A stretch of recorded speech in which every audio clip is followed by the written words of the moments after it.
ശ്രീജ, പ്രതിപക്ഷ നേതാവ് V D Satheesan, justice Devan Ramachandran ഉൾപ്പെടെയുള്ളവർ ഇവിടേക്ക് എത്തി അദ്ദേഹത്തിന് ആദരാഞ്ജലികൾ അർപ്പിച്ച് മടങ്ങുന്ന കാഴ്ചയാണ് നമ്മൾ കാണുന്നത്.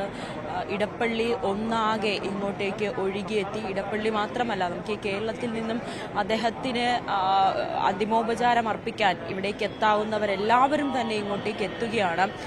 9:30 മണിവരെയാണ് ഇവിടെ പൊതുദർശനം ഉണ്ടാകുക എന്നാണ് ആദ്യം അറിയിച്ചെങ്കിലും അത് അല്പം നീളാനുള്ളൊരു സാഹചര്യമാണ് ഇപ്പോൾ കാണുന്നത്. കാരണം അദ്ദേഹത്തിനെ അവസാനമായി കാണാൻ എല്ലാവർക്കും ഇവിടേക്ക് എത്തണമെന്ന ആഗ്രഹമുണ്ട്. കാരണം നമ്മുടെ നാടിനു വേണ്ടി, അല്ലെങ്കിൽ ഭീകരരുടെ ആക്രമണത്തിന് ഇരയായി വന്ന നമ്മുടെ സ്വന്തം സഹോദരനെ, അത് ആദ്യം നേരത്തെ മേയർ പറഞ്ഞതുപോലെ ഇവിടേക്ക് ആദ്യം ഇടപ്പള്ളിക്കാർ എന്ന രീതിയിലാണ് നമ്മളെല്ലാവരും പരസ്പരം അഭിസംബോധന ചെയ്യുന്നത്. പക്ഷേ ഇവിടെ എത്തുമ്പോൾ അങ്ങനെ ഇടപ്പള്ളിക്കാരെന്നല്ല, ഇന്ത്യക്കാരെന്ന ഒറ്റ മനസ്സോടുകൂടിയാണ് നമ്മൾ വന്നത്. നമ്മുടെ ഒപ്പം ഉണ്ടായിരുന്ന, അല്ലെങ്കിൽ നമ്മുടെ സഹോദരനെ ഭീകരർ കൊന്നൊടുക്കിയപ്പോൾ നമുക്കത് കണ്ണീരോടെ അല്ലാണ്ട് അത് കേൾക്കാതിരിക്കാൻ കഴിഞ്ഞില്ല. അത്രയേറെ വേദനയുണ്ട് അദ്ദേഹത്തിന്.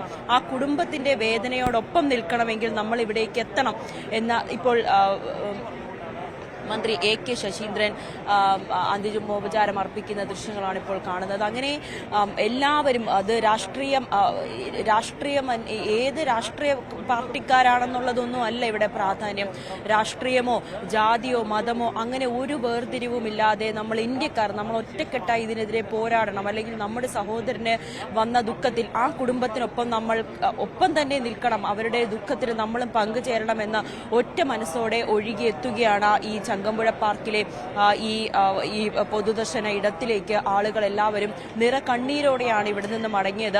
രാമചന്ദ്രനെയോ കുടുംബത്തെയോ പരിചയമുള്ളവർ മാത്രമല്ല ഇവിടെ എത്തിയത്.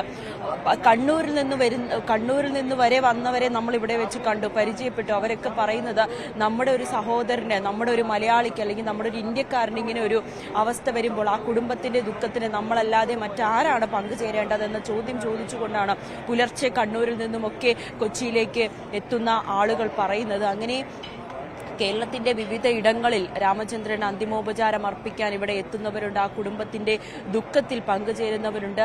മകനും മകളും ഭാര്യയും കൊച്ചുമക്കളും ഒക്കെ ഇവിടെയുണ്ട്, അദ്ദേഹത്തിന്റെ അടുത്ത് തന്നെയുണ്ട്. ഇനിയും അദ്ദേഹത്തിനെ ഒരിക്കലും കാണാൻ കഴിയില്ലല്ലോ എന്നൊരു വിഷമം ഭാര്യയ്ക്കും മകൾക്കും ആ കുടുംബത്തിനുമുണ്ട്. അത്രയേറെ ദുഃഖമാണ് ഇവിടെ എല്ലാവർക്കും.